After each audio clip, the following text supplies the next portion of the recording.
नमस्ते नमस्ते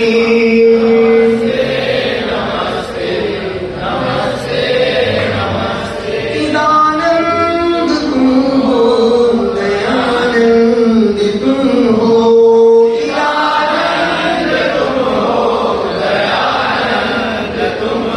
हमारे लिए तो श्री कुंड तुम हो, श्री कुंड तुम हो, उपदेश देकर निकाला है हमको, उपदेश देकर निकाला है हमको, मोह की माया में बसते बसते,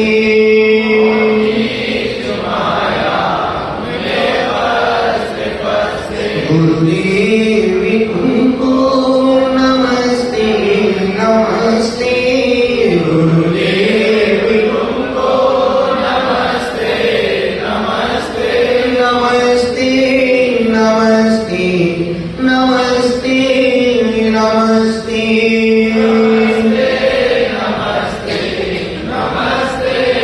नमस्ते, लहराता पवन में पुष्पदंत गीता,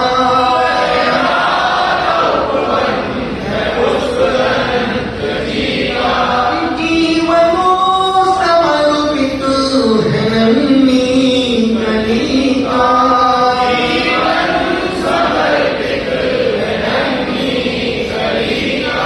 हरिता मुनि है पुष्पदंत गुरुवर,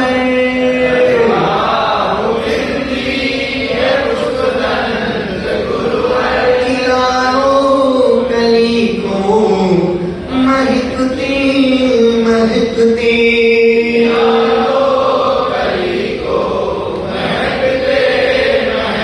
गुरुदेव तुमको नमस्ते नमस्ते, गुरुदेव तुमको नमस्ते नमस्ते, नमस्ते नमस्ते नमस्ते नमस्ते,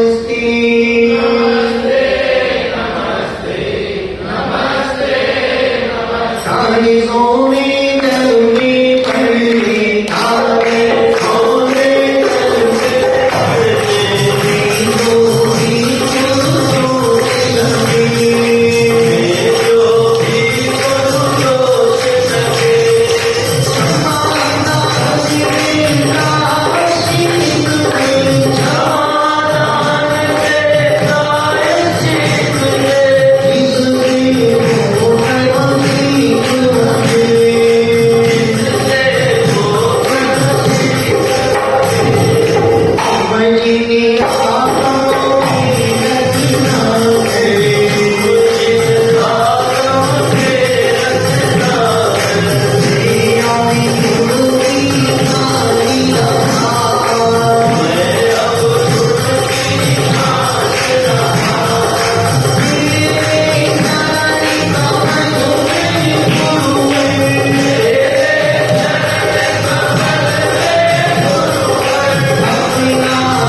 जाने अनजाने में लिए हुई नियमों में संकल्पों में दोष लगे हों लगाए हों, हे स्वामी आप पाप में आज का राशि देकर शुद्ध करो।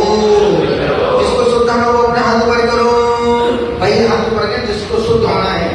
ये तो शुद्ध ले लिया होगा, जाके करो ही ना, भूल जाओ तो डबल पाप लगेगा, है ना।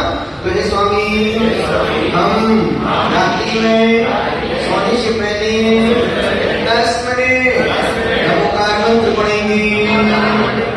भूल जाए तो कल 6 घंटे का मौन रखेंगे, हमारे पाप भी नहीं भूल पाएंगे। चल रही नंदीश्वर भक्ति के दरमियान कहते हैं, किसी ने कहा हवा तो मुफ्त में मिलती है, हवा तो मुफ्त में मिलती है। अरे बाबू, मुफ्त में हवा भी नहीं मिलती है। किसी ने कहा कि रिश्ते मुफ्त में मिलते हैं, किसी ने कहा सुरेश भाई, किसी ने कहा रिश्ते मुफ्त में मिलते हैं। हमने कहा अरे बाबू, मुफ्त में तो हवा भी नहीं मिलती है। एक श्वास जाती है तब दूसरी सांस आती है। एक श्वास जाती है तो ही अभी आप सांस लो, छोड़ो ना, पूरी एक बार हवा निकल जाएगी और फिर हवा कहां से निकलेगी सोच भी नहीं पाओगे। एक प्रश्न पूछो, बोलो हाँ, बोलो हाँ। मुर्दा पानी में तैरता क्यों है? जिंदा आदमी डूब जाता है। मुर्दा पानी में तैर जाता है, जिंदा डूबता है, मुर्दा तैर जाता है, क्यों जी? मतलब सांस भारी है,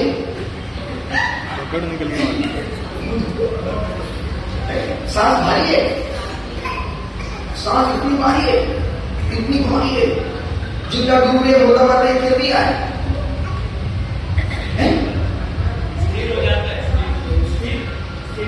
हाँ, धर्मेश, आपने किससे पूछा धर्मेश? बैठ जा, गलत हो गया। और चिता नया चिंतन नई पेटिंग के साथ नहीं, जिंदा डूबता है, मुर्दा तैर जाता है। सोचो,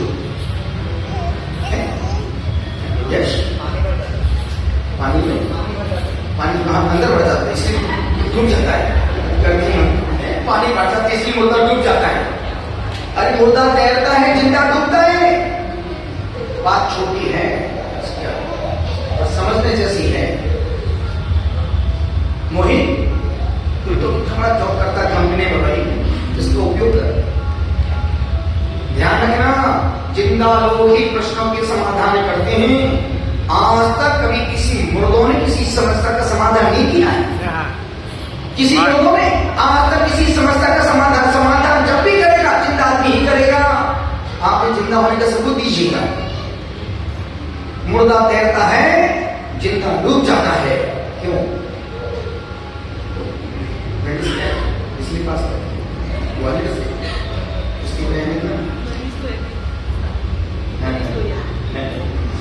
निवेदन कर रहा, ओहो जनाब, बोल जो बोलेगा बैठना तो ही नहीं, कुछ भी बोलो बैठना तो ही है।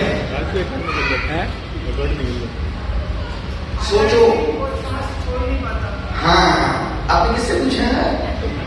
लेट जाओ, गलत हो, पूरा गलत हो गया, सांस की छोड़ तीसरी तैर रहा है। प्रश्न को सुन ही नहीं रहे, समझ ही नहीं रहे। जिंदा डूबता है, मुर्दा तैर जाता है। सोचो, सोचो, देश में एक था ओशो, और मैं बोल रहा हूं आप सोचो। आप सोचो, वो थे ओशो। सीधा सा जवाब है, उस मुर्दे ने अपने आप को समुद्र में तिनके की भांति सौंप दिया है। जो अपने आप को प्रभु चरणों में तिनके की भांति सौंप देते हैं, समुद्र सागर प्रभु गुरु उन्हें भवसागर से पार लगा देते हैं। इसलिए मुर्दा कह रहा है क्योंकि उसने अपने आप को जिंदा, उसको चैलेंज करना है, हाथ पटक रहा, पैर पटक रहा है। तो पानी में तू मुझको चैलेंज कर रहा है, मैं तुझको डुबो दूंगा। जब जब भी हमने प्रभु को, गुरु को, समुद्र को, सागर को चैलेंज किया है, हमें जीते जी मरना पड़ा है। पर आज सुबह इष्ट उपदेश के स्वाध्याय में जो संत शिरोमणि गुरुदेव ने जिस इष्ट उपदेश की गाथाओं पर विवेचना की है, उसके छंद लिखे हैं, उसमें भी लिखा था कि यदि मन में कोई विकल्प हो, मन में कोई गांठ हो, मन में कोई विकार हो, वो आदमी ध्यान नहीं कर सकता। ध्यान करने के लिए मनो मस्तिष्क को बिल्कुल शून्य हल्का ही करना, खाली, जब तक खाली नहीं करेंगे तब तक विकार नहीं होगा। इसलिए रिश्ते मुक्त में मिलते हैं। किसने कहा? किसी ने कहा रिश्ते मुक्त में मिलते हैं। हमने कहा मुक्त में तो हवा भी नहीं मिलती। मौत एक ऐसा द्वार है जिसे हर व्यक्ति को वहां से गुजरना ही पड़ता है। जिस प्रकार से भक्त गुरु के द्वार से गुजरता है तो परमात्मा तक पहुंच जाता है, उसी प्रकार से हर व्यक्ति को मौत के द्वार से गुजरना ही पड़ता है। पता नहीं कब किसकी मौत का नगाड़ा बज जाए। अतः मौत का नगाड़ा बजने से पहले मन से बैर की गांठ को खोल देना, अन्यथा दुख का पहाड़ा पड़ते ही रहोगे। तो दुख का पहाड़ा तब तक है जब तक हमारी समझ का विकास नहीं हुआ है। तभी कहा था ना कि राग करना सरल है, द्वेष छोड़ना बहुत कठिन है। पुण्य करना सरल है, पाप छोड़ना बहुत कठिन है। अच्छे काम करना सरल है, पर अच्छे काम दूसरे को करते हुए देखना बहुत कठिन है। दान देना सरल है, पर दूसरा दान देता है तो देखना बहुत कठिन है। पर हमारे पंडित जुगल किशोर जी लिखते हैं, गुणी जनों को देख हृदय में मेरे प्रेम उमड़ावे। गुणी जनों का यदि कोई गुणवान हो, सदमित्र हो, सद्भाव सदगुण से संपन्न हो, सबसे मैत्री प्रेम करने वाला हो, उससे कभी ईर्ष्या नहीं करना। और ध्यान रखना, जिंदगी में सब काम करना, पर पुण्यात्मा से, धर्मात्मा के गुणों से, दानवीरों से कभी ईर्ष्या नहीं करना। जब जब भी हमने धर्मात्मा से, पुण्यात्मा के पुण्य से ईर्ष्या की है, हमारा पुण्य भी रिस गया है। बल्कि उसके पुण्य से, उसके धर्म से, उसके धर्मात्मक भाव से ईश्वर से प्रार्थना करना कि हे परमात्मा, मेरा पुण्य भी इस जैसा हो जाए। और पुण्य को बढ़ाने का जरिया, पुण्य कमाने के हजारों मार्ग हैं। पुण्य कमाने के सिर्फ और सिर्फ इतना ही करना है, अपने मन को अशुभ से बचाना है। इसके साथ तत्व में एक बात आती है, आश्रव और बंध। आश्रव बंध, अशुभ का आश्रव और अशुभ का बंध, 7 तत्वों के दरमियान आकर उमा स्वामी महाराज लिखते हैं, यदि व्यक्ति अशुभ सोच रहा है, अशुभ का बंध, शुभ सोच रहा है, शुभ का बंध। इसलिए जब कभी केरला घूमने के लिए जाओ या दक्षिण साउथ की यात्रा में घूमने जाओ, तो सिर्फ संकल्प केरला का मत लेना, क्योंकि अशुभ संकल्प लेके निकलोगे घर से, लगातार अशुभ का आश्रय होगा। तो क्या करें महाराज? कुछ मत करो, काउंटेश्वर बाहुबली का संकल्प लेना और सीधे केरला चले जाओ। एक टिकट में दो मजा, एक टिकट में दो मजा, कभी बढ़वाने कभी निवेदन कर रहा हूं। इसलिए मुनिराज अनावश्यक विहार नहीं करते, इसलिए मुनिराज अनावश्यक विहार नहीं करते। जब भी एक कदम भी उठाएंगे, अब हम घूम से निकलते, माता का मंदिर जा रहे हैं, यहां से कहां जा रहे हैं, मानसिक समय के लिए जा रहे हैं, एक भी कदम अनावश्यक फालतू व्यर्थ के नहीं उठा। कभी देखा महाराज वहां घूम रहे, वहां खड़े हो। जब भी कदम उठेंगे शुभ के लिए और शुभ आश्रम के लिए। और तुम्हारे कदम जितने उठते हैं, अभी तो खैर पुण्य के आश्रम के लिए हो रहे हैं। कहां जा रहे हैं? महाराज जी के पास। कहां जा रहे हैं? घर जा रहे हैं महाराज जी के अभी तो सब महाराज जी के पास घर, महाराज जी घर, मेट्रो ट्रेन टपटी जो मिल जाए, महाराज जी घर, महाराज जी तो घर भी घर कर रही है। निवेदन इतना सा कर रहा हूं, अनुरोध कर रहा हूं, यही कह रहा हूं कि जिंदगी में यदि जीवन मिला है और सावन का महीना चल रहे, अब 2 दिन बाद महाशिवरात्रि आ जाएगी, 2 दिन बाद 22 तारीख की महाशिवरात्रि है, 23 तारीख की चतुर्दशी है, 24 की अमावस्या है और 25 तारीख से त्रिदुषी भगवत जिनेन्द्र महाअर्चना समारोह बड़े सभा सदन में 3 दिन का विधान, जिसमें 8, 16, 32, 64, 128, 256 अरब की अर्चना होगी। दूसरे दिन 512 अर्चना होगी। तीसरे दिन 1000 अर्चना करके परमात्मा की आराधना, लोगों की वंदना अपने आप हो जाएगी। सुबह समय भी जिसमें तुम्हारा व्यापार डिस्टर्ब ना हो, सुबह 7 बजे से 11:30 बजे तक, आहार चलिए 1:30 बजे, 1 बजे, और क्या अभी से तैयार, ताकि बाद में विकल्प ना हो।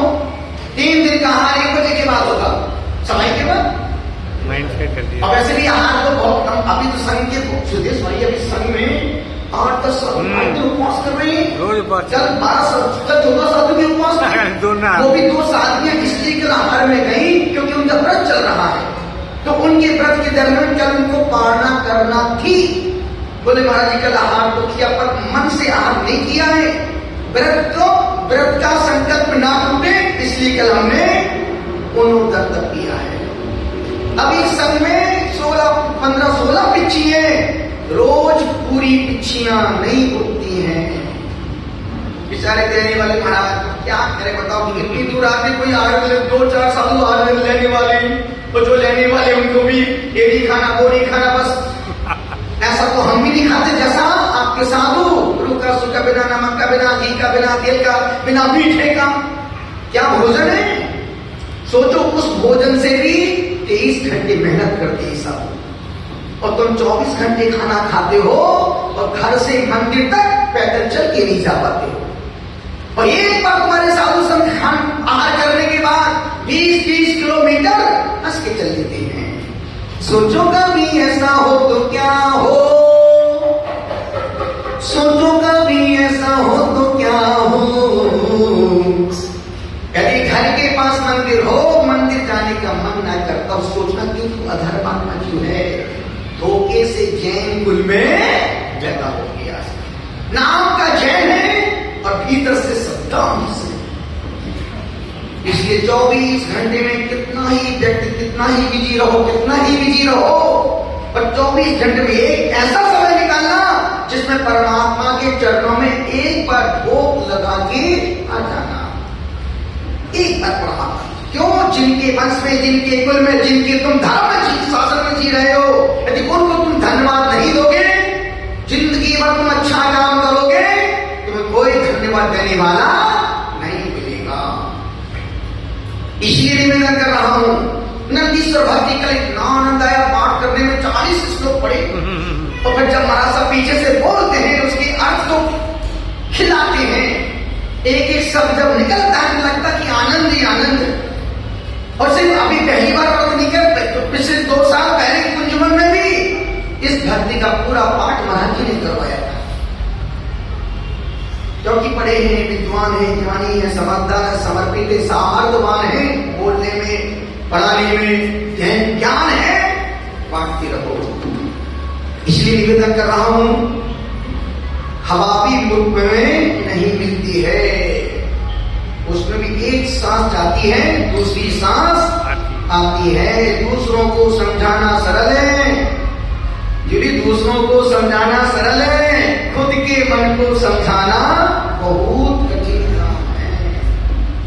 अब इसको पहले निकला था इष्टोपदेश में कि आजकल जितने साधु संत ज्ञान तो खूब बांट रहे हैं, पर तदनुरूप वो ज्ञान भीतर नहीं घट पा रहा है।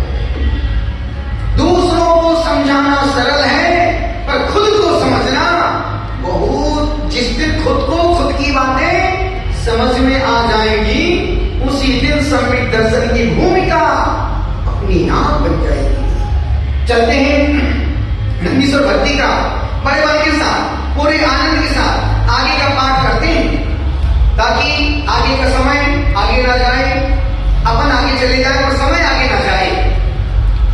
नंबर बाबू सत्यम सबको दे